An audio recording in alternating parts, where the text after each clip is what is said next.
गणेशाय नमः। श्रीसरस्वत्यै नमः। श्रीपादवल्लभनरसिंहसरस्वती श्रीगुरुदत्तात्रेयाय नमः। दत्तात्रेयसमारम्भां नृसिंहादिकमध्यमां सच्चिदानन्दपर्यन्तां वन्दे गुरुपरम्परां। श्रीगणपतिसच्चिदानन्दसद्गुरुभ्यो नमः। శ్రీకృష్ణాయ పరమాత్మనే నమో నమః.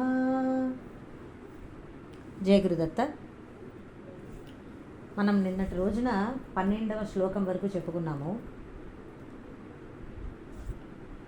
ఈశ్వరుడికి అందరినీ అనుగ్రహించేటటువంటి, అందరికీ మోక్షాన్ని అనుగ్రహించేటటువంటి సామర్థ్యం ఉన్నా కానీ కూడా ఎందుకు అందరూ మానవులందరూ ఈశ్వరుణ్ణే ఆరాధించట్లేదు అనేటటువంటి ఒక ప్రశ్నకి సమాధానంగా ఆ శ్లోకం వచ్చింది.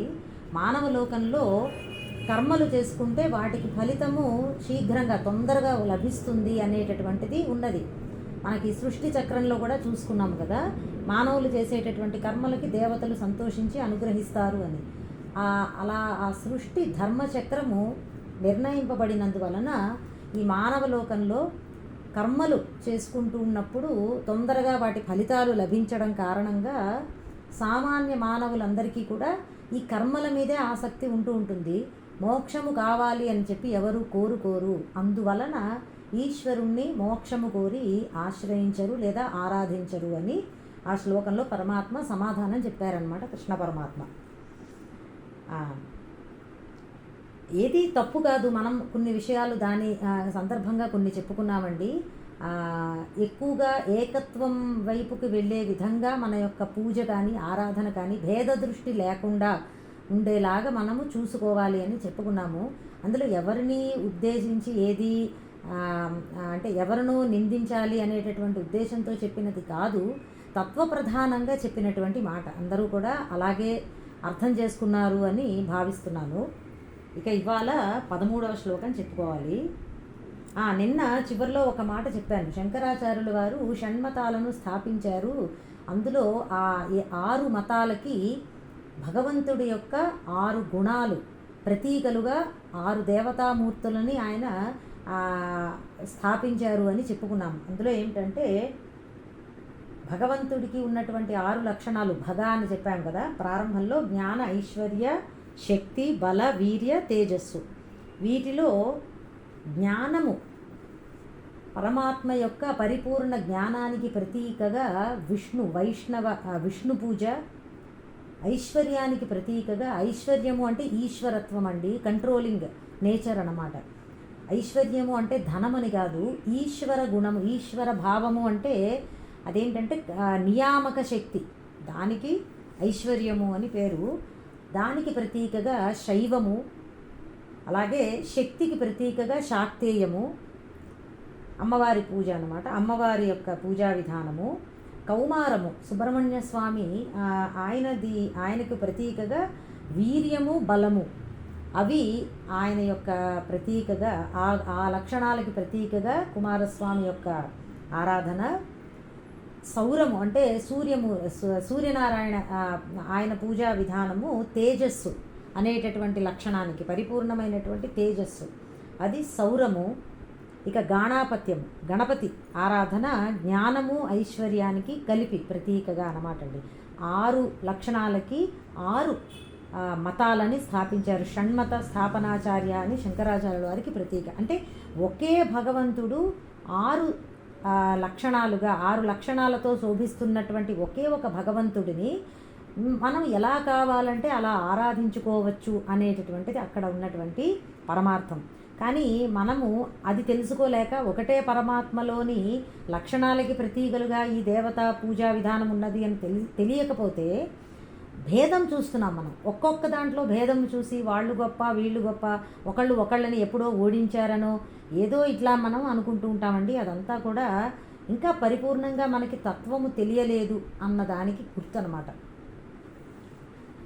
తర్వాత 13వ శ్లోకము ఇప్పుడు ఇవాళ చెప్పుకోవాల్సింది. ఈ శ్లోకము కూడా కొంచెము అందరూ ఓపెన్ మైండ్తో అర్థం చేసుకోవాల్సిన శ్లోకం అండి. ఇవాళ అన్నీ అలాగే ఉన్నాయి, అన్ని శ్లోకాలు కూడా.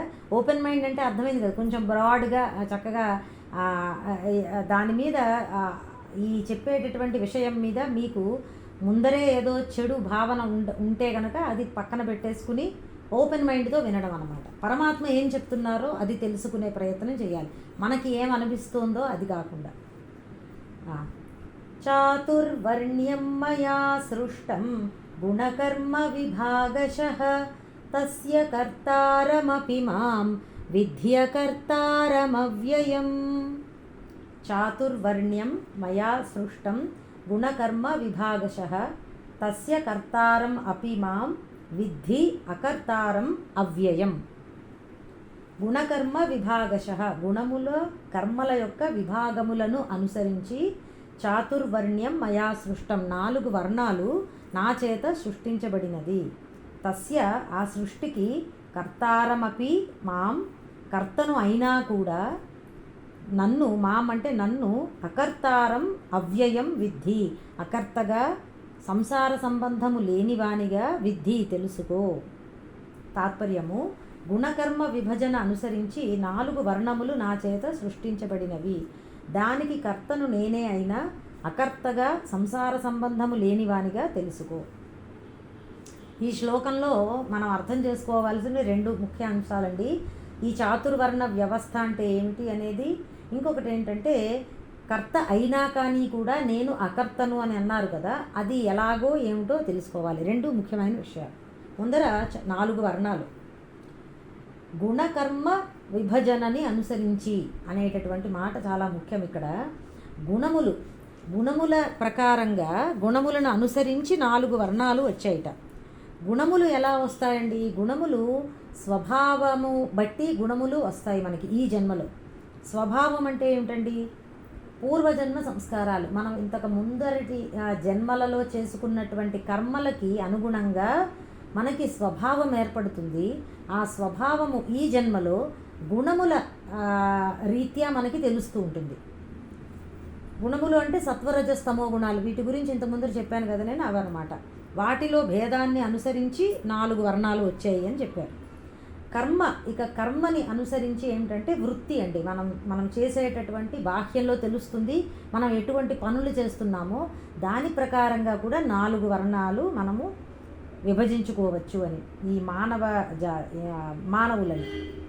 అన్నిటికంటే ముఖ్యము ఈ శ్లోకంలో జాతి జన్మ గురించి చెప్పలేదు. మనకి ఏ జాతిలో మనం జన్మించాము అన్న మాట చెప్పట్లేదు. మన యొక్క గుణములు, మనము చేసేటటువంటి కర్మలని అనుసరించి 4 వర్ణాలు వచ్చాయి అన్నారండి. ఇది ముఖ్యం. ఎందుకంటే చాలామంది జన్మతః మనం ఒక జాతిలో పుడితే ఇక దానికి ఉన్నటువంటి హెచ్చు తగ్గుల కారణంగా మనం మొత్తాన్ని ద్వేషించడం మొదలు పెడతాం. లేకపోతే నాది చాలా గొప్ప జాతి, ఇతరులది తక్కువ స్థాయి అని అనుకోవడం, ఇట్లాంటివి జరుగుతూ ఉంటాయి కదా. అది చెప్పట్లేదు భగవానుడు ఈ శ్లోకంలో. ఇక ఈ 4 వర్ణ వ్యవస్థ గుణ విభాగాలని బట్టి ఎలా ఉంటుందో ఫస్ట్లో చూద్దాము. సత్వరజస్తమో గుణాలు అనుకున్నాము కదా.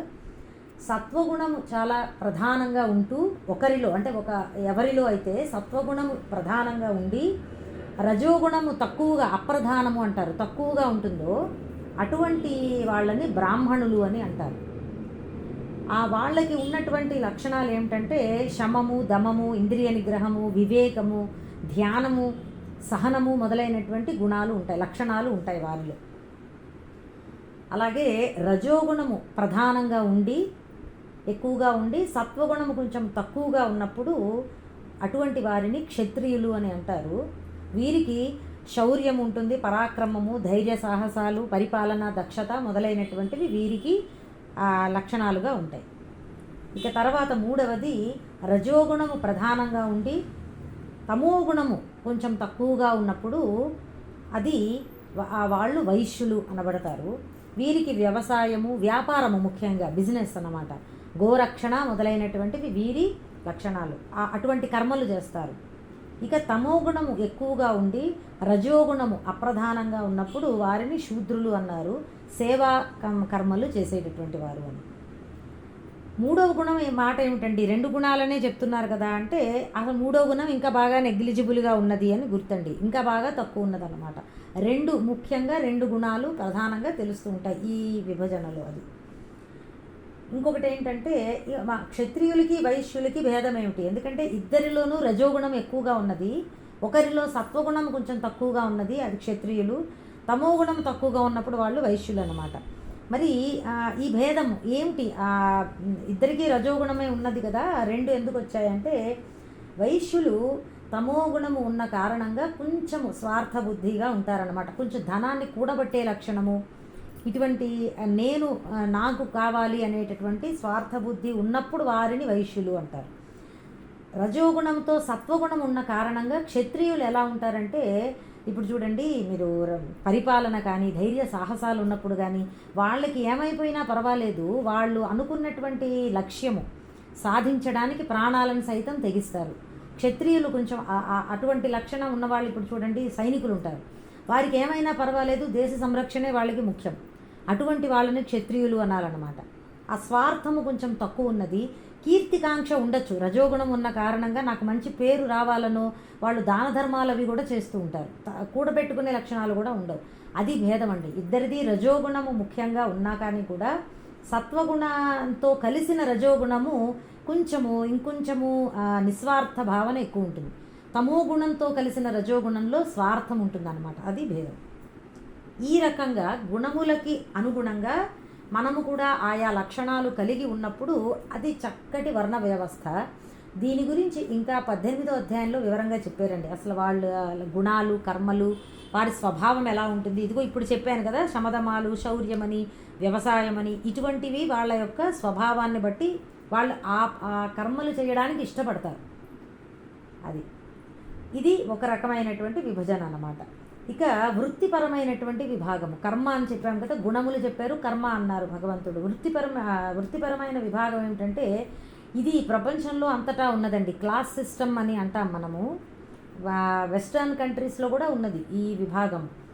అదేంటంటే చూడండి, విద్యావంతులు, ఇంటలెక్చువల్స్ అంటారు, వారిని బ్రాహ్మణులు అనుకోవచ్చు. కార్యనిర్వహణ, రూలింగ్ క్లాసు, అడ్మినిస్ట్రేషను అవి బాగా చేసేటటువంటి వాళ్ళు క్షత్రియులు. వ్యాపారస్తులు, బిజినెస్ క్లాస్ అంటారు, వ్యాపారస్తులు వైశ్యులు. సేవాకర్మలు, వర్కింగ్ క్లాస్ అంటారు, వీరందరూ కూడా శూద్రులు అని చెప్పుకోవచ్చు. కర్మ ప్రకారంగా 4 వర్ణాలు వాళ్ళు ఎవరు అని. ఇంకా ఏమన్నారంటే, మనము కేవలము బాహ్యంలో కర్మలు గుణములు కాదు, ఒకే వ్యక్తిలో కూడా 4 వర్ణాలు ఆయా సమయాలలో తెలుస్తూ ఉంటాయి అన్నారు.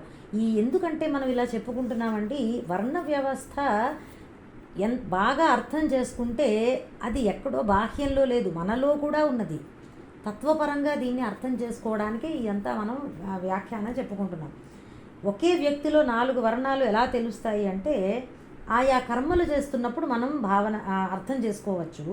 మనము ఒక్కొక్క సమయాలలో చాలా చక్కగా మంచి విచారణ చేస్తూ ఉంటాం, అంటే అవసరమైన సందర్భాలలో ఆలోచన బాగా చేస్తాం. మనకి తెలిసినటువంటి విషయాలన్నీ కూడా సేకరించుకుని ఇప్పుడు ఏ నిర్ణయం తీసుకోవాలి, ఇట్లా అప్పుడప్పుడు కొంచెం ఆలోచన చేస్తాం చూసారా. అదొక్కటే కాదు, లోక వ్యవహారాలే కాదు, జ్ఞానపరమైనటువంటి చింతన చేస్తాం. మంచి భగవత్ సంబంధమైనటువంటి, ఇప్పుడు భగవద్గీత వింటున్నాం, ఇది జ్ఞానపరమైనటువంటి చింతన, అర్థం చేసుకునే ప్రయత్నం చేస్తున్నాం కదా మనము.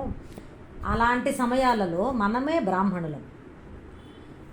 అప్పుడప్పుడు మనము బాగా పనులు చేయవలసి ఉంటుంది, మంచి నిర్వహణ చేయవలసి ఉంటుంది. ఇంట్లో ఒక పెళ్ళో శుభకార్యమో వచ్చింది, అప్పుడు ఏం చేస్తాము, బాగా పనిలో చేస్తాం, ఎక్కువ కార్యక్రమాలు చేస్తూ ఉంటాము, వ్యవహారంలో ఎక్కువ మునిగి ఉంటాం, నిర్వహణ చేస్తామన్నమాట. అది క్షత్రియులం అప్పుడు మనమే.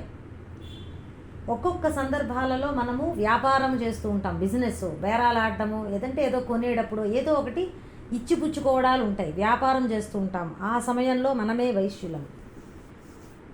కొన్ని సందర్భాలలో ఇంట్లో గృహకృత్యాలు చేస్తూ ఉంటాము, క్లీనింగు, పనమ్మాయి రాలేదనుకోండి మనమే చేసుకుంటాం కదా. అంతేకాదు మనము స్నానపానాదులు ఇవన్నీ చేసుకుంటున్న సందర్భాలలో ఇంట్లో ఎవరికైనా పరిచర్యలు చేస్తూ ఉంటాం పెద్దవాళ్ళకి, ఆ సందర్భాలలో మనమే శూద్రులం. ఒకే వ్యక్తిలో కూడా ఈ 4 మనం చేసేటటువంటి, అందరూ ఇవన్నీ చేస్తారండి, నేను ఒకటే చేస్తానండి అనేది లేదు కదా, అందరూ ఇవన్నీ చేస్తున్నాం. కాబట్టి ఈ 4 వర్ణాలు అనేటటువంటివి బాహ్యంలో కాదు, మనలో మనమే గుర్తించుకోవచ్చు.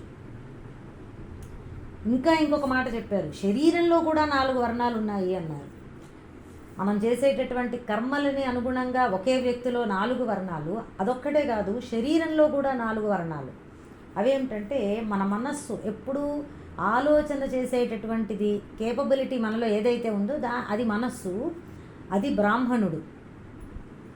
ప్రాణము ఎప్పుడు ఆడుతూ ఉంటుందండి. ప్రాణము ఉంటేనే అసలు ఈ శరీరం నిలబడుతోంది కాబట్టి ఆ ప్రాణశక్తి క్షత్రియుడు మనలో. ఇంకొకటి ఇంద్రియాలు, వైశ్యుడు అనమాట. వైశ్యుడు అంటే లావాదేవీ, బిజినెస్ ట్రాన్సాక్షన్స్ కదండి. ఇంద్రియాలు ఏం చేస్తున్నాయి, బయట ప్రపంచంతో ఎప్పుడు సంబంధం పెట్టుకుని ఉంటాయి ఇంద్రియాలు, అంతే కదా. మనం ఏదైనా గ్రహిస్తున్నాం, జ్ఞానేంద్రియాలు ఉపయోగించి ఆ జ్ఞానేంద్రియాల సహాయంతో బాహ్యంలో ఉన్నటువంటి వస్తువుల్ని చూడడము, వినడము, ఇలాంటివన్నీ చేస్తున్నాం కదా. ఇదే లావాదేవీ అంటారు, ట్రాన్సాక్షన్ అన్నమాట. ఇంద్రియాలే మన శరీరంలోని వైశ్యుడు. ఇక స్థూల శరీరం ఉన్నది కదా, మొత్తము స్థూల శరీరము శూద్రుడు. ఎందుకంటే పరిచర్యాత్మకం కర్మ అని చెప్తారు. పరిచర్య చేసేటటువంటిది శూద్రుడు అన్నమాట.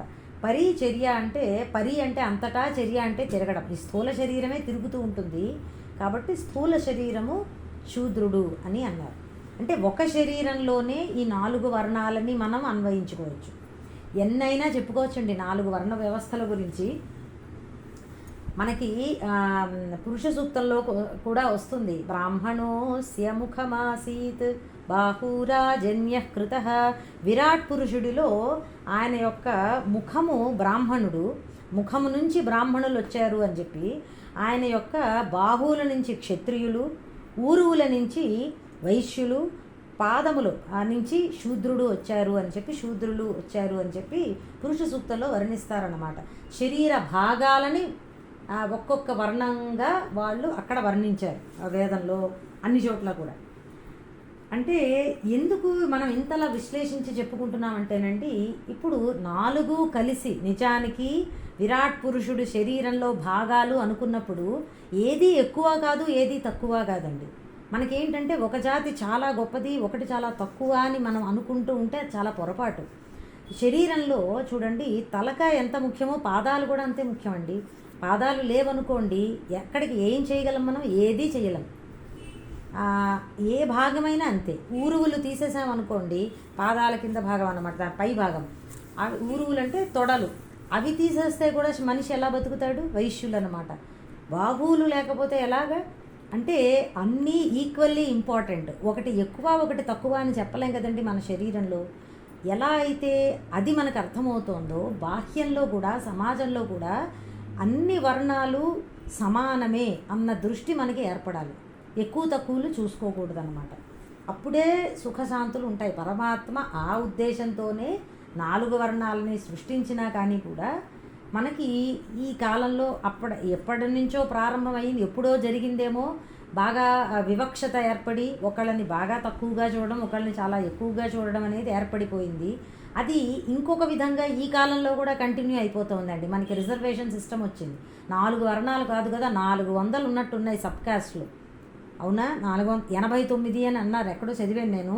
89 కాస్ట్లు ఉన్నాయంట మనకి. నిజానికి వర్ణ వ్యవస్థ అంటే కాస్ట్ సిస్టమ్ అని అనుకోకూడదు. ఇదిగో ఇప్పుడు చెప్పుకున్నట్లుగా గుణములు, కర్మలు, క్లాస్ సిస్టమ్ అని అనుకుంటే బాగుంటుందేమో అనిపిస్తుంది. నిజానికి అది ఇంకొకటి, జన్మపరమైనటువంటి వివక్షత అసలు ఎందుకు వచ్చిందండి? ఎవరికి గుణాలని అనుగుణంగా వాళ్ళు కర్మలు చేస్తూ ఉంటే ఎందుకు ఎక్కువ తక్కువల భావన వచ్చింది అంటే, మనకి నిజమే సంస్కారాలకి అనుగుణంగా గుణం వస్తుందండి. ఆ సంస్కారాలు ఒకేలా ఉండవు మనకి. అదొక్కటే కాదు, ఒక్కొక్క మనిషిలో ప్రారంధం కూడా ఉంటూ ఉంటుంది. కాబట్టి ఆ ప్రారంధము, ఈ సంస్కారాలు ఇవన్నీ కలిపి అస్తవ్యస్తం అయిపోయింది. ప్రతి మనిషి కూడా ఒకేలాగా వ్యవహారం చేయడం అనేటటువంటిది ఉండట్లేదు. కాబట్టి వాళ్ళ యొక్క సంకుచితం, వాళ్ళకి ఉన్నటువంటి ఆ సంకుచిత భావాలు అందరి మీద ప్రభావితం అయిపోయి కొంతమందో ఎప్పుడో అలా పొరపాటులు చేసి ఉండొచ్చు. దానివలన అంతా అస్తవ్యస్తం అయిపోయిందండి. అది నిజానికి పరమాత్మ ఆయనే తస్య కర్తారమపి మాం అని అన్నారు కదా. ఆయనే దీనికి కర్త అయినప్పుడు భగవంతుడికి ఎవరి మీద ఎక్కువ తక్కువ లేవు, అంతా ఒకటే.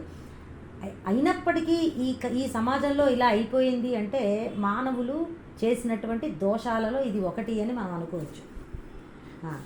ఇక నెక్స్ట్ ఇంకొకటి కూడా చెప్పారు. ఇంకా చాలా వ్యాఖ్యానాలు దీని గురించి ఎంతో చెప్పారు. ఇంకొక మాట చెప్తాను.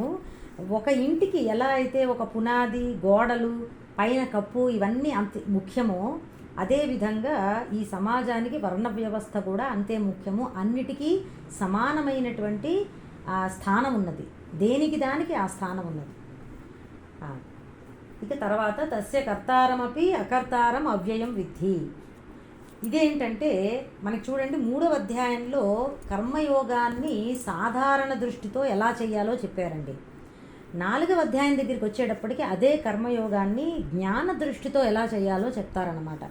అది ఇది ఇప్పుడు చెప్పినటువంటి తస్య కర్తారమపి మాం విద్యకర్తారం అవ్యయం అంటే జ్ఞాన దృష్టితో కర్మయోగము ఎలా ఉంటుంది, జ్ఞాన దృష్టితో ఆలోచించినప్పుడు లేకపోతే జ్ఞాన దృష్టితో ఆచరించినప్పుడు అనేది మనకి తెలియబోతోంది అనమాట. ఇక్కడ ఏమంటున్నారు, నేను కర్తను, నేను చేస్తున్నాను, కానీ కర్తను అంటే నేను చేస్తున్నాను అని, నేనే దీనికి కర్తను అయినా కానీ కూడా అకర్తను అని మాట చెప్పారు. ఇదేమిటి అంటే ఏ ప్రయోజనము ఆశించకుండా నేను చేస్తున్నాను అనేటటువంటి కర్తృత్వము పెట్టుకోకుండా పరమాత్మ ఈ యొక్క సృష్టి క్రియని మొత్తము ఆయన సాగించారన్నమాట. అందువలన ఆయన చేసినా కానీ కూడా చెయ్యనట్లే లెక్క అవుతుంది. ఎందుకంటే ఒక కర్మ చెయ్యడము చెయ్యకపోవడము అనేది కేవలము యాక్షన్లో లేదండి, ఆ కర్మ చేసేటటువంటి వారి యొక్క భావనలో ఉన్నది. నేను చేస్తున్నానా కర్తృత్వంలో ఉన్నదన్నమాట. ఒక కర్మ చేయడమా చెయ్యకపోవడమా, ఎందుకంటే ఫలితము దాని మీద ఆధారపడి ఉంటుంది. యాక్షన్ ఈజ్ ఓకే, యాక్షన్ జరిగిపోతుంది బాహ్యంలో, కానీ నేను చేస్తున్నాను అని అనుకున్నప్పుడు ఒకలా ఉంటుందండి, అది నిజంగా కర్మే అయి ఉంటుంది.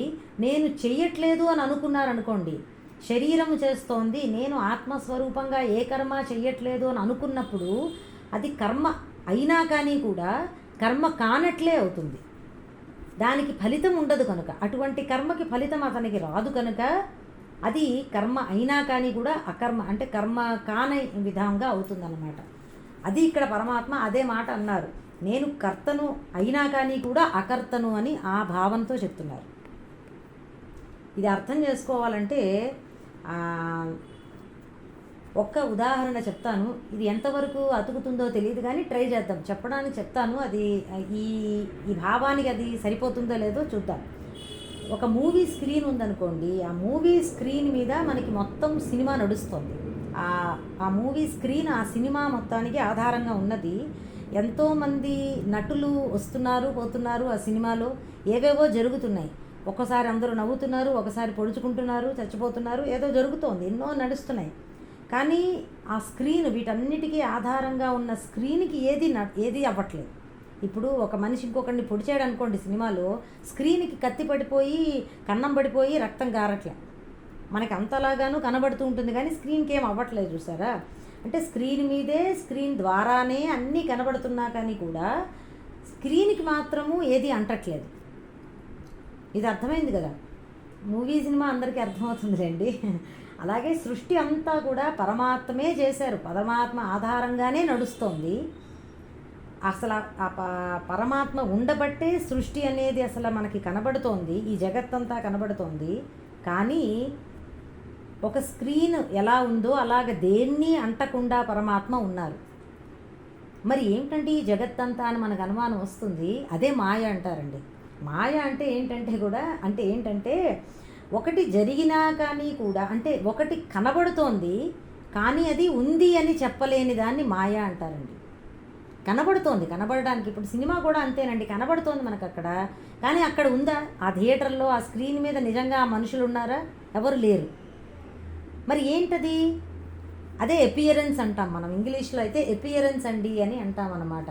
జస్ట్ ఒక ఇమేజ్, నీడ అంతే, లైట్ నీడ వెలుగు, it is a play of shadows అంటారు. ఆ వెలుగు నీడల యొక్క సమ్మేళనమే మనకి సినిమా స్క్రీన్ మీద కనబడుతోంది, కానీ నిజంగా ఉన్నట్లుగా కనబడుతుంది అక్కడ, అవి మనుషులు ఉన్నట్లుగానే మనకి కనబడుతూ ఉంటుంది, ఎవరు లేరు.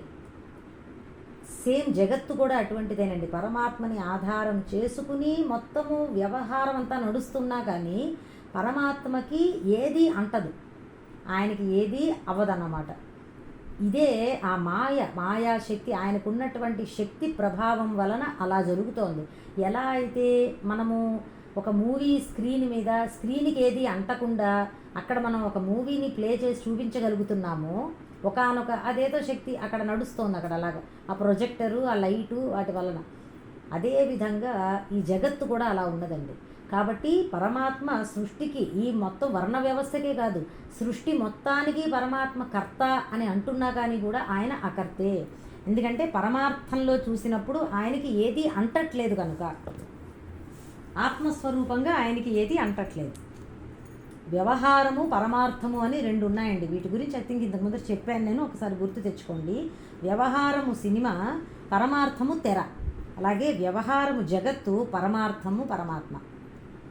కాబట్టి ఆయనకి ఏది అంటదు. ఇంకా బాగా ఇంకొక ఉదాహరణ చెప్తాను, ఇది ఇంకొంచెం బెటర్గా ఉంటుందేమో, బాగా ఎక్కువగా సరిపడుతుంది. స్వప్నం, మనం కలగంటున్నప్పుడు ఎన్నో కర్మలు జరుగుతూ ఉంటాయి, కానీ వాస్తవంలో అక్కడ ఏ కర్మలు జరగట్లేదు. కాబట్టి కలలో ఉన్నటువంటి నేను అకర్తని, కానీ కళకి నేనే కర్తని కూడా. ఒక విధంగా చూస్తే నేనే కల్పించుకుంటున్నాను కదా కళ అంతా కూడా ఏదో జరుగుతున్నట్లుగా, కానీ నిజానికి అక్కడ ఏమీ జరగట్లేదు. ఒక దృష్టితో చూస్తే స్వప్న దృష్టితో మనం చూసినప్పుడు అక్కడ కర్మలన్నీ జరుగుతున్నాయి, నేను చేస్తున్నాను. కానీ నేను మంచం మీద నిద్రపోతున్న వానిలాగా చూస్తే నేను ఏ కర్మ చెయ్యట్లేదు, పడుకుని ఉన్నానంతే.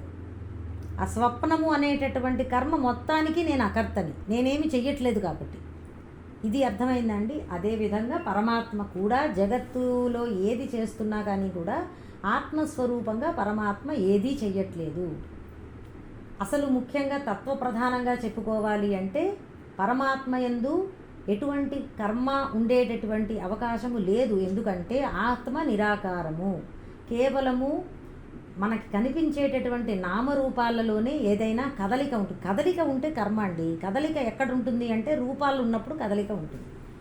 ఎటువంటి వికారములు గుణములు లేని చోట ఏ కర్మ ఉండదు. అందుకే అకర్తారం అవ్యయం అని అన్నారు. అవ్యయము అంటే ఎటువంటి గుణాలు లేని తత్వము అని అక్కడ అర్థం చేసుకోవాలి. అది మొత్తం మీద ఈ శ్లోకం యొక్క తాత్పర్యం ఇంకొకసారి చెప్తాను. గుణకర్మ విభజనను అనుసరించి 4 వర్ణములు నా చేత సృష్టించబడినవి. దానికి కర్తను నేనే అయినా నన్ను అకర్తగా తెలుసుకో. అకర్త ఏ దృష్టితో అంటే ఆత్మకు ఏ కర్మ అంటదు అనేటటువంటి దృష్టితో. దానికి 2-3 ఉదాహరణలు చెప్పుకున్నాం. ఈ అకర్తృత్వాన్ని ఇంకా తర్వాత కూడా చెప్పుకుంటామండి, అప్పుడు మనకి బాగా అర్థమవుతుంది. ఇక నెక్స్ట్ 14వ శ్లోకము. నమాం కర్మాణి లింపంతి నమే కర్మ ఫలే స్పృహ ఇతి మాం యోభిజానాతి కర్మభిర్న సబధ్యతే. పరమాత్మే చెప్తున్నారు ఆయనకి ఎటువంటి కర్మలు అంటుకోవని ఇక్కడ ఈ శ్లోకంలో. నమాం కర్మాణి లింపంతి నమే కర్మఫలే స్పృహ ఇతి మాం యః అభిజానాతి కర్మభిః న సబధ్యతే. కర్మాణి కర్మలు మాం ఈశ్వరుడనైన నన్ను న లింపంతి అంటుకోవు. మే నాకు కర్మఫలే స్పృహ నా కర్మఫలముల యందు ఆసక్తి లేదు. ఇతి యః అని ఈ విధంగా ఎవడైతే మాం అభిజానాతి నా గురించి అర్థం చేసుకుంటాడో సహ అలాంటి సాధకుడు కర్మభిః న బధ్యతే అతడు కూడా కర్మల చేత బంధింపబడడు. ఈశ్వరుడనైన నన్ను కర్మలు అంటుకోవు, నాకు కర్మ ఫలితాల మీద ఆసక్తి కూడా లేదు. ఈ విధంగా ఎవరు నా గురించి అర్థం చేసుకుంటారో వారు కర్మల చేత బంధించబడరు.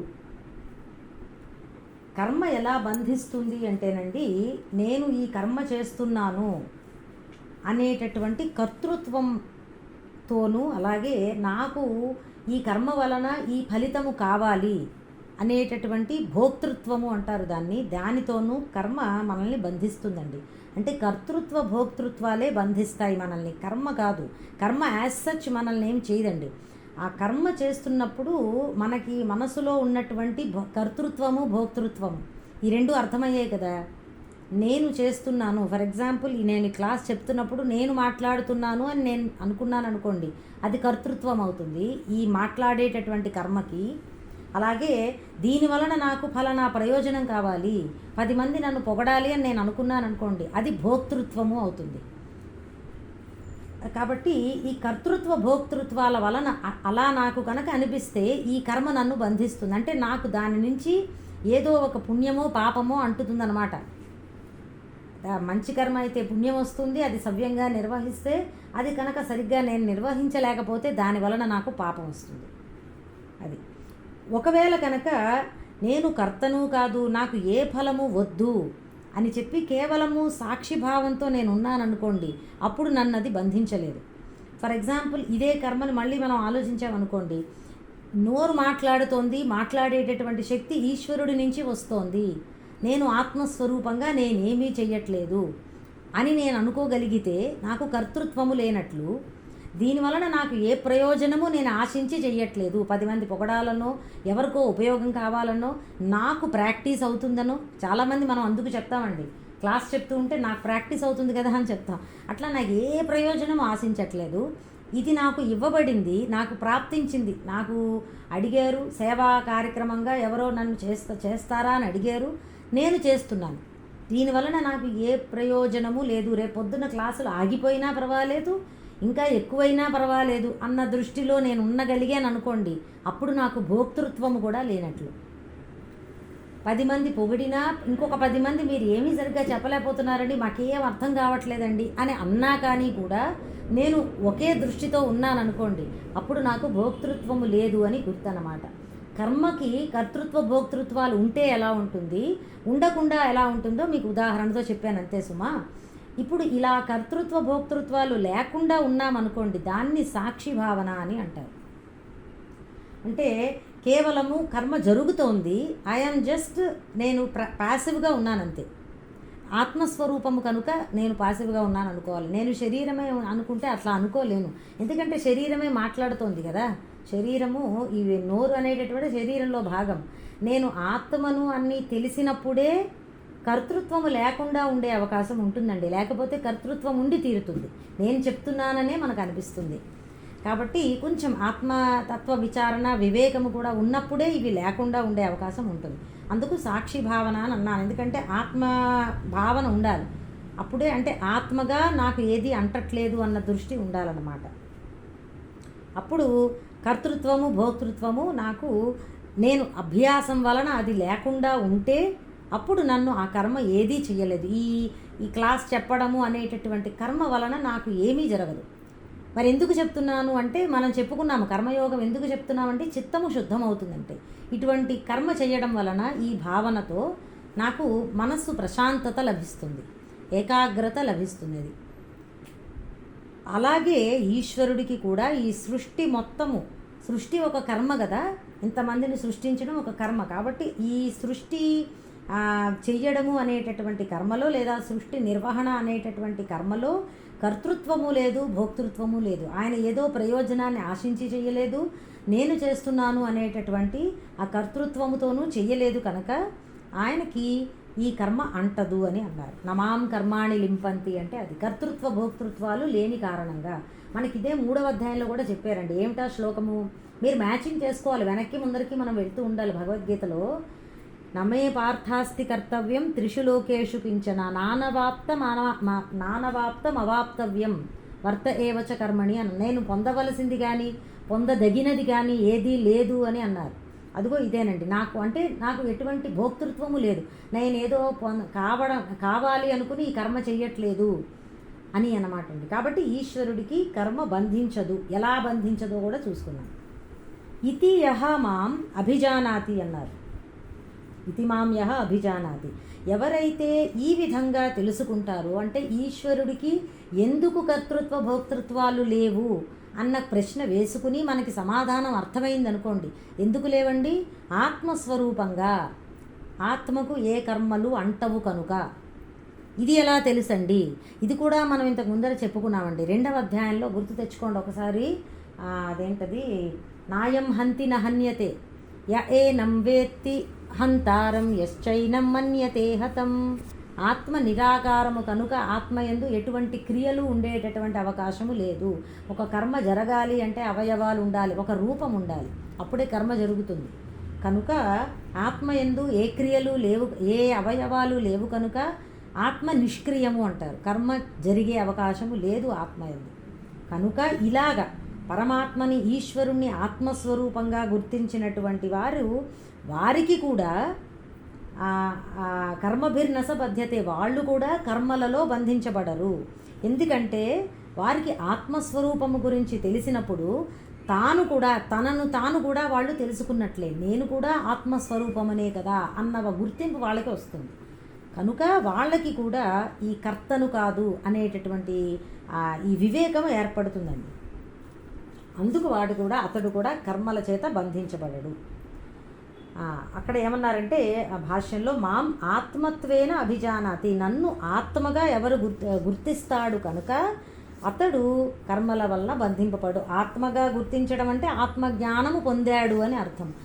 ఆత్మజ్ఞానము అంటేనండి మనకి ఇంకా అనుభూతి కలగకపోయినా విషయము తత్వపరంగా అర్థమైనా పర్వాలేదండి. అట్లీస్ట్ థియరీగానన్నా ఆత్మ ఏమిటి అనేది అర్థం అయినప్పటికీ కూడా మనకి ఈ అకర్తృత్వము, అభోక్తృత్వం అనేది వస్తుంది. ఆ అనుభవం ఇంకా కలగకపోయినా పర్వాలేదు, అట్లీస్ట్ విషయం అర్థం కావాలి.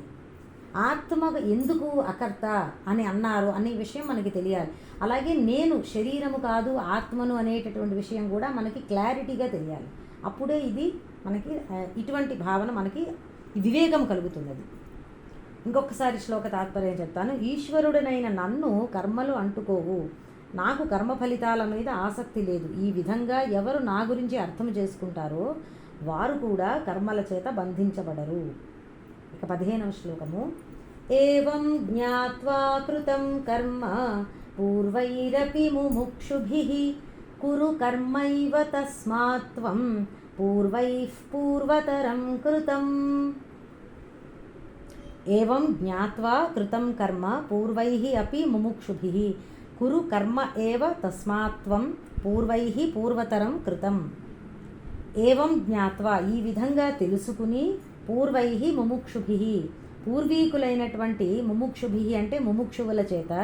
ముముక్షువు అంటే ఏంటండి? మోక్షమిచ్చా ముముక్ష, మోక్షము కావాలి అనేటటువంటి తీవ్ర కాంక్ష ఎవరికి ఉంటుందో వారిని ముముక్షువులు అంటారు. నిన్న క్లాసులో చెప్పాను చూసారా, ఒక ఉదాహరణ. నీటిలో మునిగినప్పుడు ఎంత తీవ్రంగా నెక్స్ట్ ఊపిరి తీసుకుంటాను అని అతడు తాపత్రయపడ్డాడు ఆ శిష్యుడు, అంతే తీవ్రంగా నాకు మోక్షం కావాలి అని అనుకున్న వారిని ముముక్షువులు అంటారండి. బాబోయ్ అంత అయితే అంత మాకు ఇంకా లేదండి అని అనుకుంటే ఓకే, మనం కొంచెం డైల్యూట్ చేద్దాం, తగ్గిద్దాము. అట్లీస్ట్ మోక్షం మీద ఏదో తెలుసుకోవాలని ఉందండి, మోక్షం అంటే ఏమిటో ఆ చిన్న కుతూహలమైనా ఉన్నదండి అని అనుకుంటే కూడా మనం ముముక్షువులు అని సర్టిఫికేట్ ఇచ్చుకుందాం, తప్పు లేదండి, కలికాలంలో పర్వాలేదు. అది కాబట్టి పూర్వీకులైనటువంటి ముముక్షువుల చేత కూడా కూడా కర్మ కృతం, కర్మ అదే విధంగా ఆచరించబడినది. అంటే ఈ విధంగా తెలుసుకుని పూర్వీకులైన ముముక్షువుల చేత కూడా కర్మ ఇదే విధంగా ఆచరించబడింది. తస్మాత్ అందువలన త్వం నువ్వు పూర్వైః కృతం పూర్వీకుల చేత ఆచరించబడిన పూర్వతరం ప్రాచీనమైనటువంటి కర్మ ఏవ కురు కర్మ విధానాన్నే ఆచరించు. తాత్పర్యము, ఈ విధంగా తెలుసుకుని పూర్వము ఎందరో ముముక్షువులు కర్మను ఆచరించారు, నువ్వు కూడా అలా పూర్వీకుల చేత ఆచరించబడిన కర్మ విధానాన్నే అనుసరించు. అంటే ఎలా ఆచరించారంటే వాళ్ళు కూడా కర్తృత్వ భోక్తృత్వాలు వదిలి విహిత కర్మలు చేశారు, కాబట్టి నువ్వు కూడా అలా చెయ్యి అంటున్నారు. కర్మ ఏవత్వం అన్న మాటలో, కర్మ విధానాన్నే ఆచరించు అన్న మాటలో భాష్యంలో ఏమన్నారంటే, నా తూష్ణీం ఆసనం నాపి సన్యాసః కర్తవ్య. నువ్వు కర్మనే చెయ్యి, ఊరికే కూర్చోవద్దు. తూష్ణీం ఆసనం అంటే ఊరికినే నేను ఏ పని చెయ్యను అని కూర్చోవద్దు. అలాగే సన్యాసము కూడా నీకు వద్దు, నువ్వు నీ కర్తవ్య కర్మలను ఆచరించు అని భావం అన్నమాట అండి. ఎప్పుడూ కూడా అర్జునుడికి మీరు బాగా మనకి భగవద్గీత ఇన్ని శ్లోకాలు చూసుకున్నప్పుడు అర్థమవుతున్నది ఏంటంటే, ఎప్పటికప్పుడు భగవానుడు అర్జునుడికి ఎప్పుడు కూడా చెయ్యి మానద్దు అన్న దృష్టితోనే చెప్తున్నారండి. మనందరికీ కూడా అదే. మనము ఎంత ఏ స్థితిలో ఉన్నా కానీ కూడా మనము జన్మ అంటూ ఎత్తాక, ఒక మానవ జన్మ లభించాక కర్మ ఏదో ఒకటి చేసుకోవాలి, విహిత కర్మలు ఆచరించాలండి. ఇక్కడ మళ్ళీ భాష్యంలో ఏమన్నారంటే, ఇది అనాత్మజ్ఞ త్వం తదా ఆత్మశుద్ధ్యర్థం తత్వవిచ్చేత్ లోక సంగ్రహార్థం. కర్మలు చేయడానికి రెండు చూపించారు. ఒకవేళ నీకు ఆత్మజ్ఞానము లేకపోతే చిత్తము శుద్ధమవ్వడానికి కర్మలు ఆచరించాలి. ఒకవేళ తత్వవిచ్చేత్ ఆత్మతత్వము తెలిసిన వాడివే అయితే, నీకు ఆత్మజ్ఞానము కలిగేస్తే, పొందేసిన వాడివైతే లోక సంగ్రహం లోక కళ్యాణము కోసము కర్మలు చెయ్యి అంటే ఎలా చూసుకున్నా కానీ కూడా కర్మలు మాత్రం చెయ్యమనే సందేశం అన్నమాట, మనకి ఉపదేశం. పూర్వీకులైనటువంటి వారంటే ఎవరా పూర్వీకులు అంటే ఇంత ముందర యద్యదాచరతి శ్రేష్ఠ అక్కడ చెప్పుకున్నాం. ఆస్థిత జనకాదయ అని అన్నారు కదా. పూర్వీకులైన జనకుడు, అశ్వపతి, మనం కొంతమంది రాజుల గురించి చెప్పుకున్నాం, భగీరథుడు మొదలైనటువంటి వారు కూడా ఇలాగే చేశారు అని. ఇక తర్వాత 16వ శ్లోకం అండి. ఇంకొకసారి తాత్పర్యం చెప్పుకుందాము. ఈ విధంగా కర్మ గురించి తెలుసుకుని పూర్వీకుల చేత పూర్వీకులైనటువంటి ముముక్షువులు కూడా ఇదే విధానాన్ని ఆచరించారు కనుక నువ్వు కూడా ఆ పూర్వీకుల చేత ఆచరించబడినటువంటి కర్మ విధానాన్నే నువ్వు కూడా ఆచరించు. అంటే కర్మ చేయకుండా ఉండకు అని తాత్పర్యం అన్నమాట అది. ఇక 16వ శ్లోకము. ఎందుకండి కర్మ గురించి ఇంతలా చెప్తున్నారు అని ఒక సందేహం వస్తుంది మనకి. ఇక నెక్స్ట్ శ్లోకం దానికి సమాధానం అన్నమాట. కిం కర్మ కిమకర్మేతి కవయోప్యత్ర మోహితాః తత్తే కర్మ ప్రవక్ష్యామి యజ్ఞాత్వా మోక్ష్యసే శుభాత్. కిం కర్మ కిం అకర్మ ఇతి కవయః అపి అత్ర మోహితాః తత్ తే కర్మ ప్రవక్ష్యామి యజ్ఞాత్వా మోక్ష్యసే అశుభాత్. కర్మ కిం అకర్మ కిం ఇది అత్ర కవయః అపి మోహితాః. అది కర్మ కిం అంటే ఏది, అకర్మ కిం అకర్మ ఏది అనేటటువంటి ఈ విషయంలో కవయః అంటే మేధావులండి, బాగా తెలిసినటువంటి వాళ్ళు. కవయః అంటే కవి అని కాదు. తెలుగులో కవి వేరు, సంస్కృతంలో కవి వేరండి. కవి అంటే అన్నీ తెలిసినటువంటి వాడు అని. మేధావులు కూడా మోహితాః అంటే గందరగోళంలో పడిపోతున్నారు. యత్ జ్ఞాత్వా దేనిని తెలుసుకుంటే అశుభాత్ మోక్ష్యసే సంసార రూపమైనటువంటి అశుభము నుంచి విముక్తి పొందగలమో తత్ కర్మ తే ప్రవక్ష్యామి అటువంటి కర్మను గురించి నీకు వివరించి చెప్తాను. ప్రవక్ష్యామి అంటే బాగా వివరించి చెప్తాను. తాత్పర్యము ఏది కర్మ ఏది అకర్మ అనే విషయంలో మేధావంతులు కూడా మోహితులయ్యారు. దేనిని తెలుసుకుంటే సంసారము అనేటటువంటి అశుభము నుంచి విముక్తి పొందగలవో అటువంటి కర్మను గురించి అకర్మను గురించి కూడా నీకు వివరిస్తాను. ఇక్కడ అశుభము అని అన్నారండి. ఏమిటండి అశుభము? మనం దాని అర్థము సంసార రూప అశుభము అని అన్న. అశుభం అంటే సంసారం అని అన్నారన్నమాట భాష్యంలో. ఎందుకంటే సుఖదుఖాలు జనన మరణాలు ఇవే మనకి నిజమైనటువంటి అశుభం. జీవితంలో ఏవేవో అశుభాలు మనకి అనుకున్నది జరగకపోతే అశుభం అనుకుంటామండి, అది కాదు. సంసారమే అశుభం. మళ్ళీ జన్మ ఎత్తవలసిన అవసరము రావడమే మనకి అశుభం. అంటే అజ్ఞానం అంతా అశుభమే మనకి. ఇక తెలియాల్సింది ఏమిటి, ఏది కర్మ ఏది అకర్మ అని ప్రశ్న వేశారు కదా, అది నెక్స్ట్ శ్లోకంలో చెప్పబోతున్నారు. అప్పుడే చెప్పుకుందాము కర్మ ఏది అకర్మ ఏది అని చెప్పి. అక్కడే మనకి తెలుస్తుంది ఎందుకు మేధావులు కూడా మోహితులు అయిపోతున్నారో తెలుస్తుంది. 17వ శ్లోకము. కర్మణో హ్యపి బోద్ధవ్యం చ వికర్మణః అకర్మణశ్చ బోద్ధవ్యం గహనా కర్మణో గతి. ఫాస్ట్గా వెళ్ళిపోవట్లేదు కదండి నేను. ఇవి కొంచెం భావం తాత్పర్యము చిన్నగా ఉన్నదని, ఈజీగా ఉన్నదని తొందరగా ముందరకు వెళ్తున్నాను. ఫాస్ట్గా వెళ్తుంటే కనుక ఎవరైనా మెసేజ్ పెట్టండి. కర్మణః హి అపి బోద్ధవ్యం.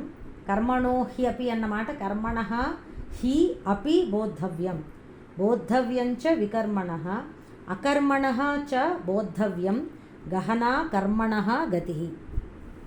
కర్మణః అపి బోద్ధవ్యం అంటే కర్మ యొక్క తత్వము తెలియాలి, తెలుసుకోవాలి. చ మరియు వికర్మణః బోద్ధవ్యం వికర్మ యొక్క తత్వము కూడా తెలియాలి. చ మరియు అకర్మణః బోద్ధవ్యం అకర్మ గురించి కూడా తెలియాలి. హి ఎందుకంటే కర్మణః గతి గహనా. ఈ కర్మ అకర్మ వికర్మల యొక్క తత్వము తెలియడము చాలా కష్టము. 3 పదాలు వాడారండి, తాత్పర్యం చెప్పేసి వివరిస్తాను. కర్మ అకర్మ వికర్మ యొక్క తత్వము తెలుసుకోవాలి. ఎందుకంటే కర్మ యొక్క యథార్థ స్వరూపము సంక్లిష్టమైనటువంటిది, సంక్లిష్టమైనది. కర్మ అంటే ఇంతకుముందర చెప్పుకున్నాము, శాస్త్ర విహిత కర్మ అండి. దేహము ఇంద్రియముల యొక్క కదలిక ఏదైనా దానికి కర్మ అని పేరు. దేహేంద్రియ వ్యాపారము కర్మ అని అంటారు. వ్యాపారము అంటే వ్యవహారం లేదా కదలిక. వ్యాపారం అంటే మనం బయట చేసుకునే వ్యాపారం కాదండి. ఇవన్నీ ఏంటంటే పరిభాష పదాలు అంటారు, ప్రాపర్గా అర్థం అవ్వాలి. మనం వ్యాపారం అంటే ఏమిటబ్బా అని అనుకుంటాం, బయట మనం అనుకునే బిజినెస్ అని అనుకుంటామండి. ఇక్కడ వ్యాపారము అంటే కదలిక అనే దృష్టిలో అన్నమాట. ఇంద్రియాలు నిజానికి భావం చూసుకుంటే అదే ఇంద్రియము, బయట ప్రపంచంతో పెట్టుకునేటటువంటి లావాదేవీ అదే కదలిక అంటే. బట్ మనం మామూలుగా మరీ స్థూలంగా వ్యాపారం అంటే బయట చేసుకునే వ్యాపారము అనే అర్థంలో చెప్పుకుంటే సరిగా అర్థం కాదు మనకి. నేను ఎందుకు ప్రతిదానికి ఇట్లా కొన్ని పదాలకు ఎక్స్ప్లెయిన్ చేస్తానంటే, నేను చిన్నప్పుడు ఎప్పుడో చదువుకునేటప్పుడు ఈ పుస్తకాలు చదివేటప్పుడు తత్వపరమైనటువంటివి ఇవి అర్థమయ్యేది కాదు, సరిగ్గా అర్థమయ్యే అవనట్టుగా ఉండేవి ఈ మాటలన్నీ కూడా. తర్వాత విషయం తెలిసాక నాకు అప్పుడే ఎవరన్నా చెప్పుంటే బాగుండేది, అవన్నీ అప్పుడు బాగా అర్థమయ్యేవి అని అనిపిస్తుంది. అందుకే ఇప్పటికీ ఎవరైనా చదువుకునే వాళ్ళు ఉంటే పుస్తకాలు ఈ మాటలు సరిగ్గా అర్థం చేసుకోగలుగుతారని, ఉపయోగపడుతుందని చెప్తూ ఉంటాను. అది కర్మ అంటే ఏమిటి, శాస్త్రవిహిత కర్మ అని చెప్పుకున్నాము. ఇంకొంచెం డెప్త్గా చెప్పాలి అంటే దేహము ఇంద్రియముల యొక్క కదలికలకి కర్మ అని పేరు. ఎనీ కదలిక, చలనాత్మకం కర్మ అంటారు. ఏ కదలిక అయినా కర్మ అని. వికర్మ అంటే ఏమిటండి, కర్మ అంటే శాస్త్ర నిషిద్ధమైనటువంటి కర్మ, చేయకూడనటువంటి పని అండి, అంతే. Incorrect action. కర్మ అంటే యాక్షన్ అనుకుంటే, వికర్మ అంటే ఇన్కరెక్ట్ యాక్షన్, చేయకూడదు ఆ పని, అటువంటిది శాస్త్ర నిషిద్ధ కర్మలు అంటారు. అసత్యం పలకడము, హింస, హత్యలు మొదలైనటువంటివి. ఇక అకర్మ అంటే ఏమిటి అంటే ఏ కర్మ చేయకుండా ఉండడం, ఇన్యాక్షన్ అని అంటారు. ఏ కర్మ చేయకుండా అలా ఉండడం అన్నమాట, దాన్ని అకర్మ అంటారు. ఇప్పుడు ఏం చెప్తున్నారంటే, ఈ మూడిటి యొక్క యథార్థ స్వరూపము తెలుసుకోవడం చాలా కష్టము అంటున్నారు. ఎలా అంటే నేను జస్ట్ మీకు కొంచెం ఉదాహరణ ఇస్తాను చూడండి. పైకి కదలకపోయినా, పైకి ఏ కర్మ చేయకుండా ఒకడు స్థిరంగా కూర్చొని ధ్యానం చేసుకుంటున్నాడు కళ్ళు మూసుకుని, పైకి అలాగ అనిపిస్తుంది, కానీ లోపల మనసులో పరుగులు పెడుతున్నాడు, ఇక్కడికి అక్కడికి ఆలోచనలు చేస్తున్నాడు. అది ఒక రకమైనటువంటి, అది కర్మ అవుతుందా అకర్మ అవుతుందా మరి అప్పుడు సందేహం. అలాగే కొంతమంది నిజంగా జ్ఞానులు వారికి కర్మ బయట బాహ్యంలో కర్మ చేస్తున్నారు, కానీ మనసులో నిశ్చలంగా ఉన్నారు. అప్పుడు అదేమవుతుంది, అది కర్మ అంటారా అకర్మ అంటారా దాన్ని, ఇట్లా అన్నమాట అండి. కొన్ని కర్మలు నిషిద్ధ కర్మల్లా అనిపిస్తూ ఉంటాయి. మనం ధర్మవ్యాధుడు కదా చెప్పుకున్నాం, కానీ ఆయనకి అది విహిత కర్మ. అప్పుడు అదేమిటి, అది నిషిద్ధ కర్మ అవుతుందా కర్మ అవుతుందా, మళ్ళీ సందేహం వస్తుంది. కొంతమంది కర్మ చేస్తూ ఫలాన్ని త్యాగం చేస్తారు, అప్పుడు అది కర్మ అవుతుందా కర్మ అవ్వదా, అకర్మ అవుతుందా, ఇట్లా అన్నమాట అండి.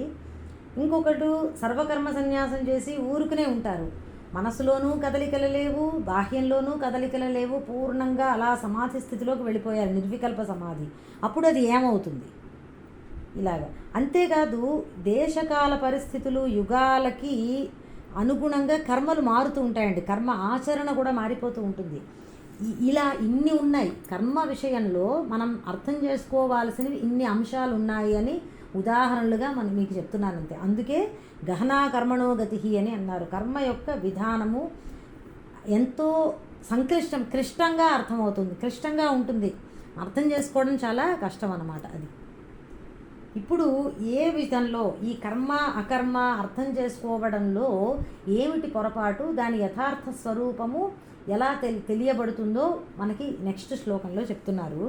ఈ శ్లోకము కొంచెం కాదండి, చాలా గహనమైనటువంటిది. కానీ లాస్ట్ 10 minutes మిగిలింది, పూర్తి చేసేసే ప్రయత్నం చేస్తాను. ఏదైనా మిగిలిపోతే రేపు కంటిన్యూ చేద్దాం. అందరూ కొంచెం అటెన్షన్గా వినాలండి ఈ నెక్స్ట్ చెప్పబోయే శ్లోకం. ఒక్క నిమిషము. 18వ శ్లోకం. కర్మణ్యకర్మయః పశ్యేత్ అకర్మణి చ కర్మయః సబుద్ధిమాన్ మనుష్యేషు సయుక్తః కృత్స్న కర్మకృత్. కర్మణి అకర్మ యః పశ్యేత్ అకర్మణి చ కర్మ యః సహ బుద్ధిమాన్ మనుష్యేషు సహ యుక్తః కృత్స్న కర్మకృత్.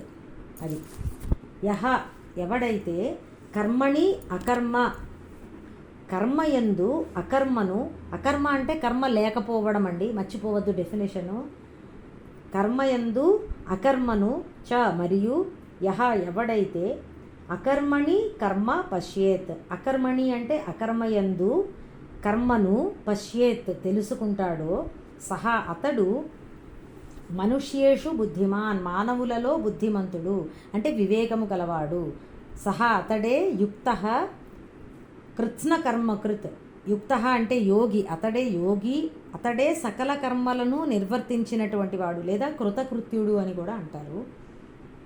ఇది ఈ శ్లోకము. ఒకసారి తాత్పర్యం చెప్తాను. ఎవడైతే కర్మయందు అకర్మను అకర్మయందు కర్మను తెలుసుకుంటాడో అతడే మనుష్యులలో బుద్ధిమంతుడు, అతడే యోగి, సకల కర్మలను నిర్వర్తించినవాడు.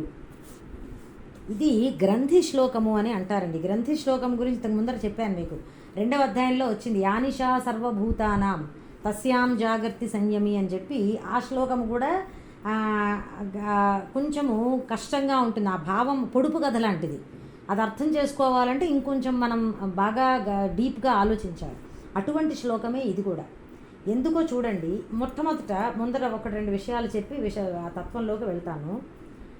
ముందర కర్మ ఎందు అన్న చెప్పాం. ఎందు లేదా కర్మలో అని అన్నమాట అండి. కర్మలో అకర్మ, అలాగే అకర్మలో కర్మ ఎవరు తెలుసుకుంటారో. ఈ లో అన్నమాట అదేమిటంటే ఒక దాంట్లో ఒకటి ఉంది అని కాదండి, కప్పులో కాఫీ ఉంది అన్నట్లు కాదు. కర్మ ఎందు అకర్మ అంటే కర్మను అకర్మగా తెలుసుకోవడం. అలాగే అకర్మ ఎందు కర్మ అంటే అకర్మను కర్మగా తెలియడం. ఈ గా లో భేదం తెలిసింది కదా. లో అంటే ఏదో ఒక దాంట్లో ఒకటి ఉందని కాదు. కప్పులో కాఫీ ఉన్నట్టుగా కర్మలో అకర్మ ఉంది అంటే అట్లా కాదండి. కర్మను అకర్మగా తెలియడం. ఈ చిన్న విషయం ఇది, బట్ ఇది కూడా అర్థం కావాలి, తెలియాలి. అందుకు అసలు ఎందుకు ఇలా అన్నారు, ఈ శ్లోకము కన్ఫ్యూజన్గానే ఉంది. కర్మయందు అకర్మ, ఈ కర్మ అకర్మ అనేటటువంటివి పరస్పర విరుద్ధాలు, ఆపోజిట్స్ కదా. Action inaction opposites. అప్పుడు మరి అలాంటప్పుడు ఈ శ్లోకం ఏంటి ఇలా అన్నారు? కర్మయందు అకర్మను తెలుసుకోవాలి, అకర్మను కర్మగా తెలుసుకోవాలి అని ఎందుకు అన్నారు? ఎందుకంటే ఈ రెండు ఏదో కన్ఫ్యూజ్ అవ్వడానికి అసలు ఏమాత్రం ఆస్కారము లేదు. ఒకటి కర్మ, ఒకటి కర్మ కాకపోవడం. మరి అలాంటప్పుడు కర్మను అకర్మగా తెలుసుకోవడం అని ఎందుకు అంటున్నారు? అకర్మను కర్మగా తెలుసుకోవడం ఎందుకు చెప్పారు పరమాత్మ ఈ శ్లోకము అంటే, భాష్యంలో సమాధానం చక్కగా చెప్పారండి. సమాధానం ఏమన్నారంటే, ఇది ఎందుకు ఇలా చెప్పవలసిన అవసరం వచ్చింది అంటే, ఉన్నది ఉన్నట్లుగా మానవులు తెలుసుకోలేకపోతున్నారు. అకర్మ అనేటటువంటిది అసలు ఎక్కడ ఉన్నది, ఎక్కడ ఉన్నది, ఏది అకర్మ అని కాదు.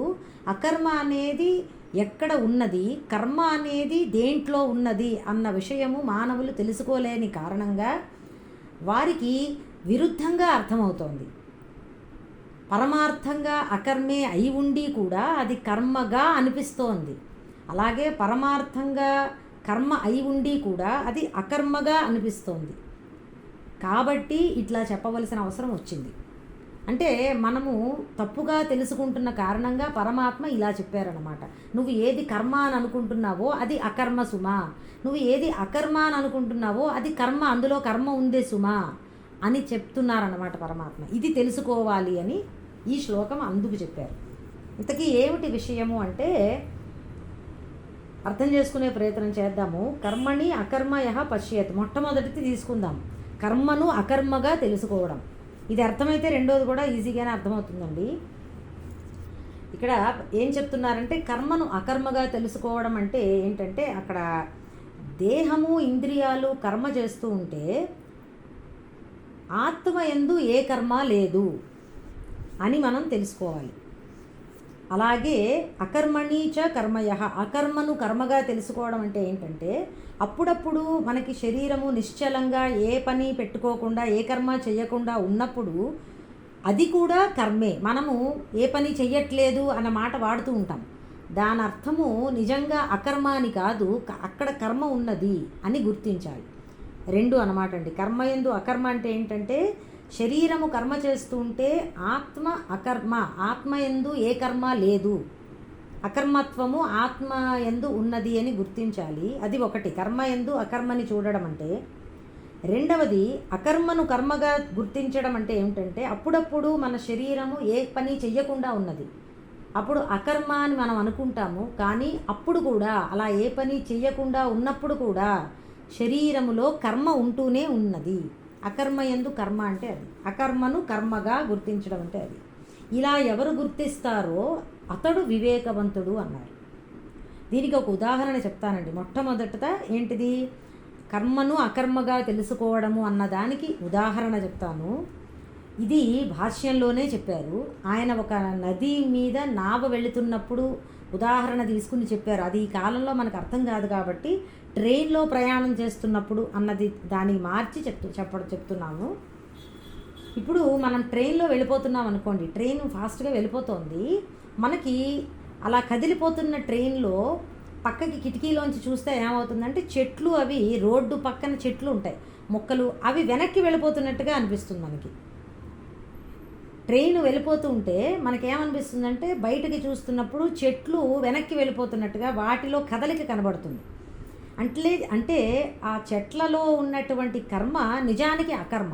అక్కడ ఏ మూమెంటు లేవు, చెట్లు కదలట్లేదు కదా. మనం చూస్తున్నటువంటి ఆ కర్మ ఏదైతే ఉందో ఆ చెట్లలో, అది నిజానికి అకర్మ. ఇది అర్థమైంది కదా. అదేవిధంగా శరీరము కర్మ చేస్తున్నప్పుడు మనం ఏమనుకుంటున్నామంటే నేను చేస్తున్నాను, ఇది నా కర్మ, నేను కర్తను అనేది ఏదైతే భావన చేస్తున్నామో అది ఆత్మ యందు పెట్టుకుంటున్నాం. నేను అంటే సెల్ఫ్ అండి, ఆత్మ అన్నమాట. శరీరము చేస్తున్నటువంటి కర్మలని మనము ఆత్మకి అంటగడుతున్నాం అన్నమాట. అంటే ఆత్మ యందు ఏ కర్మ లేదు అని గుర్తించాలి. ఎలా అయితే చెట్లు వెనక్కి వెళ్ళిపోతున్నట్లుగా అనిపిస్తున్నా ఆ చెట్లలో ఏ కదలిక లేదో, అలాగే శరీరము కర్మ చేస్తున్నప్పుడు నేను చేస్తున్నాను అని ఏదైతే మనం అనుకుంటున్నామో అది తప్పు అని తెలుసుకుని నిజానికి ఆత్మ యందు ఏ కర్మ లేదు, ఆత్మ అకర్మత్వ స్థితిలో ఉన్నది అని గుర్తించాలి. అర్థమైందా? ఇది మొట్టమొదటిదండి. కర్మయందు అకర్మ, కర్మను అకర్మగా గుర్తించడం అంటే శరీరంలో ఉన్నటువంటి కర్మను ఆత్మకి, ఆ శరీరంలో ఉన్నటువంటి కర్మ ఆత్మకు ఏ కర్మ లేదు అని గుర్తించాలి. శరీరాదుల్లో ఉన్నటువంటి కర్మ అంటే ఇంకొంచెం బెటర్గా చెప్తాను. శరీరాదులు చేసేటటువంటి కర్మలలో ఆత్మ యొక్క అకర్మత్వాన్ని దర్శించాలి. కర్మ యందు అకర్మ అంటే అది. ఇంకొకసారి మళ్ళీ చెప్పుకుందాము. కర్మ యందు అకర్మ అంటే ఏమిటంటే శరీరము చేసేటటువంటి కర్మల విషయంలో ఆత్మ యొక్క అకర్మత్వాన్ని దర్శించాలి, గుర్తించాలి. లేదంటే ఇదే ఇంతకు ముందర కూడా చెప్పారు. ప్రకృతే క్రియమాణాని గుణై కర్మాణి సర్వశః. అలాగే గుణాగుణేషు వర్తంతే ఇతి మత్వా న సజ్జతే. నేనేమీ చెయ్యట్లేదు అని అనుకోవాలి అని అక్కడ చెప్పుకున్న 3వ అధ్యాయంలో అదే మళ్ళీ ఇక్కడ కూడా చెప్తున్నారు. ఎందుకు ఇన్నిసార్లు ఈ కర్మ అకర్మ కర్తృత్వం విషయంలో ఆత్మ అకర్త అన్న విషయం చెప్తున్నారంటే ఎన్నిసార్లు చెప్తున్నా మనకి సరిగా అర్థం కావట్లేదని మళ్ళీ మళ్ళీ పునరుక్తి చేసి అదే విషయాన్ని చెప్తున్నారట పరమాత్మ. భాష్యంలో ఆ ప్రశ్న కూడా వచ్చింది, ఎందుకు ఇన్నిసార్లు చెప్తున్నారు ఇదే మాటని వెనక్కి ముందరికి తిప్పి అని. నిజమే, మనకు అర్థం కావడం కష్టంగా ఉంది కాబట్టి ఇంకొకసారి మళ్ళీ చెప్తాను. కర్మ యందు అకర్మ అంటే ఏంటి? శరీరంలో చేసేటటువంటి కర్మల విషయంలో ఆత్మకి ఏ సంబంధము లేదు, ఆత్మ అకర్మ అని గుర్తించాలి. ఇక రెండవది ఏంటి? అకర్మ యందు కర్మ, అకర్మణిచ కర్మయః కదా. అకర్మను కర్మగా తెలుసుకోవడం. మనం అప్పుడప్పుడు ఇందాక చెప్పాను ఫస్ట్లోనే, ఏ పని పెట్టుకోకుండా ఊరికే ఉంటాము. నేనే పని చెయ్యట్లేదు, తూష్ణీం ఆసనం అన్నట్లుగా ఊరికే ఉన్నాను అని మనం అనుకుంటూ ఉంటాము. కానీ అది కూడా కర్మే అని అన్నారు. అంతర్గతంగా మనసులో ఆలోచనలు నడుస్తూనే ఉన్నాయి, అవి కూడా కదలికలే. కాబట్టి కర్మ ఉన్నది. పైకి అకర్మలా అనిపించేటటువంటి వాటిలో కూడా కర్మ ఉన్నది నిజానికి. అదొక్కటే కాదు, మనం ధ్యానం చేసే ప్రయత్నం చేస్తున్నాం అనుకోండి, మనసును నిగ్రహించి నేను ఏ కర్మ చేయట్లేదండి, మనస్సుని కూడా నిశ్చలం చేసేసుకున్నాను, ధ్యానం చేస్తున్నాను కాబట్టి నేను ఏ పని చెయ్యట్లేదు కదా అన్న సందేహం వస్తుంది. అది కూడా కర్మే అన్నారు. బలవంతంగా ఆలోచనల్ని ఆపుకోవడం అనేది ఏదైతే ఉందో అది కూడా ఒక క్రియే. ఎలా అంటే బాగా నడిచిపోతున్నటువంటి కారుని బ్రేక్ వేసి ఆపడం కూడా ఒక పనే కదండి. అట్లాగే ఆలోచనలు సాగిపోయేటటువంటి మనస్సులో ఆలోచనలు రాకుండా నిగ్రహించుకోవడం కూడా కర్మే. కాబట్టి ఏ విధంగా చూసినా శరీరము ఏ కర్మ చెయ్యట్లేదు, శరీరములో అకర్మగా ఉన్నాను నేను శరీరంతో అని అనుకునేటటువంటి స్థితిలో కూడా అక్కడ నిజానికి కర్మ ఉన్నది, కర్మ లేకుండా పోలేదు అని మనం తెలుసుకోవాలి. దీనికి ఒక ఉదాహరణ ఇచ్చారు భాష్యంలో. అదేంటంటే దూరంగా బాగా మనకి కంటికి దూరంగా ఉన్న వస్తువులు కదులుతున్నప్పటికీ కూడా మనకి నిశ్చలంగా ఉన్నట్లు అనిపిస్తాయి. వాటిలో మనకి కనిపించినప్పుడు నిశ్చలంగా ఉన్నట్లు కనిపిస్తున్నాయి, కానీ వాటిలో కదలిక ఉన్నది. అంటే అకర్మలో కర్మ ఉన్నది అంటే అదనమాట అండి. ఫర్ ఎగ్జాంపుల్ మనకి చంద్రుడు కనిపిస్తున్నాడు ఆకాశంలో, మన కంటికి స్థిరంగా ఉన్నట్లు కనిపిస్తుందండి. అంటే ఆ చంద్రుడిలో అకర్మ ఉన్నది అని మనం అనుకుంటాం, కానీ నిజానికి చంద్రుడు తిరుగుతున్నాడు, భూమి చుట్టూరా చంద్రుడు తిరుగుతున్నాడు కదా. స్టడీగా ఉన్నప్పుడు మనం అలా తదేకంగా చంద్రుడిని చూస్తున్నప్పుడు బాగా దూరంగా ఉన్న కారణంగా చంద్రుడిలో కదలికని మనం గమనించలేం. కొంచెం సేపు అయ్యాక చూస్తే కొంచెం దూరం వెళ్ళినట్లు అనిపిస్తుంది, దాన్ని బట్టి మనకి తెలుస్తుంది ఆకాశంలో చంద్రుడు కదిలేడని. కానీ మనం అదే పనిగా చూస్తున్నాం అనుకోండి, మనకి చంద్రుడిలో ఏ కదలిక కనబడదు. అంటే కదలిక లేని కారణంగా చంద్రుడు కదలట్లేదు అనడానికి లేదు, చంద్రుడిలో కర్మ ఉన్నది. అకర్మ యందు కర్మ ఉండడం అంటే అదండి. కదలిక లేకుండా అనిపించినప్పటికీ కూడా అక్కడ కర్మ ఉన్నది అని దానివల్ల మనం గుర్తించాలి ఈ ఉదాహరణ ద్వారా. అదేవిధంగా శరీరంలో కూడా ఏ కర్మ చేయకుండా నేను ఊరికే ఉన్నాను అన్నటువంటి అకర్మ స్థితిలో కూడా కర్మ ఉన్నది. మళ్ళీ ఇంకొకసారి ఇప్పుడు ఈ మొత్తం శ్లోకం కలుపుకుంటే కర్మణి అకర్మ యః పశ్యేత్ అకర్మణి చ కర్మయః. కర్మయందు కర్మను లేదా కర్మను అకర్మగా తెలుసుకోవాలి, అకర్మను కర్మగా గుర్తించాలి. ఇది ఈ శ్లోకంలో. ఇందులో మొదటి దానికి కర్మయందు అకర్మను గుర్తించడం అంటే ఏమిటంటే శరీరము యందు ఉన్నటువంటి కర్మను ఆత్మ యొక్క అకర్మత్వంగా గుర్తించాలి. ఇక శరీరం యొక్క అకర్మత్వము కూడా వాస్తవంలో కర్మే అని తెలుసుకోవాలి.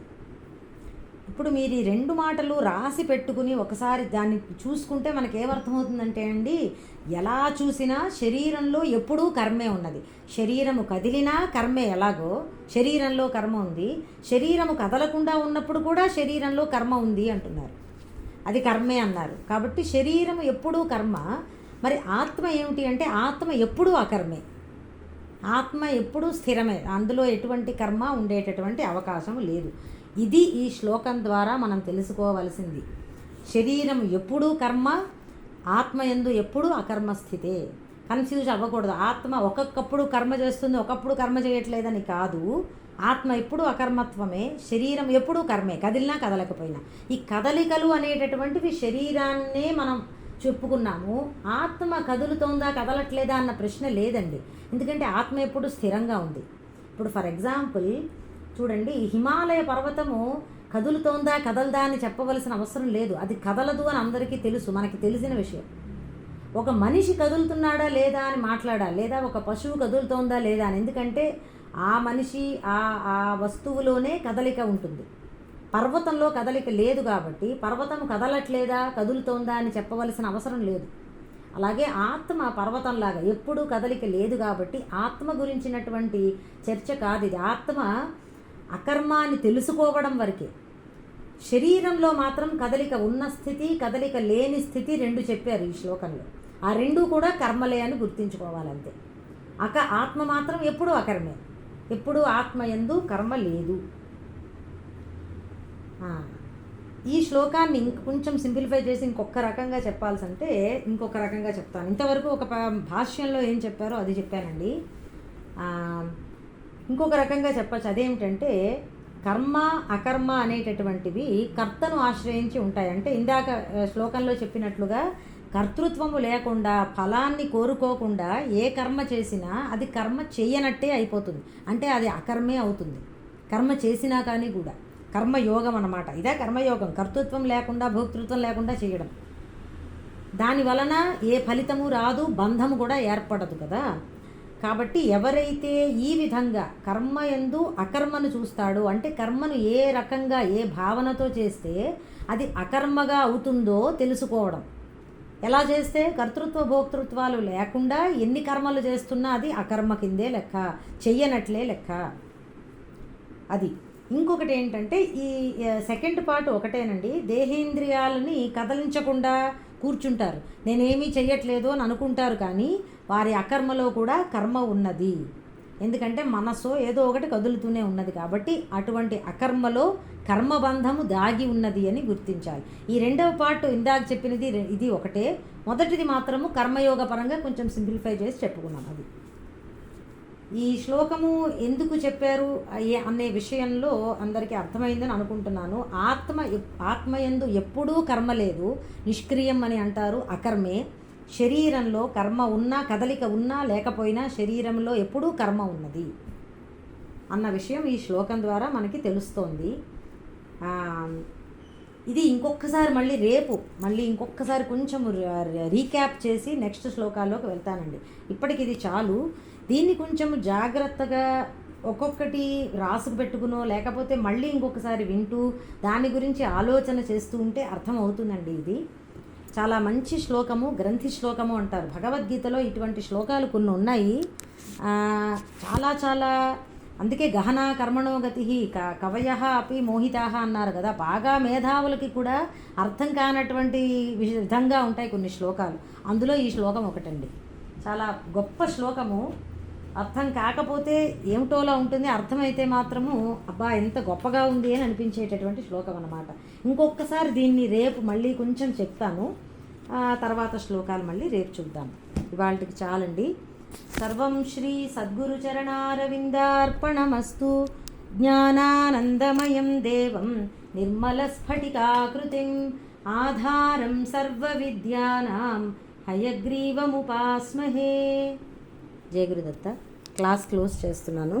ఆడియో పెడతానండి. ఇవాళ నాకు ఆడియో ప్రాబ్లం వచ్చిందో లేదో తెలియలేదు, అయినా కానీ ఆడియో పెడతాను, అందరూ చూసుకోండి. జయ గురుదత్త. జయ గురుదత్త.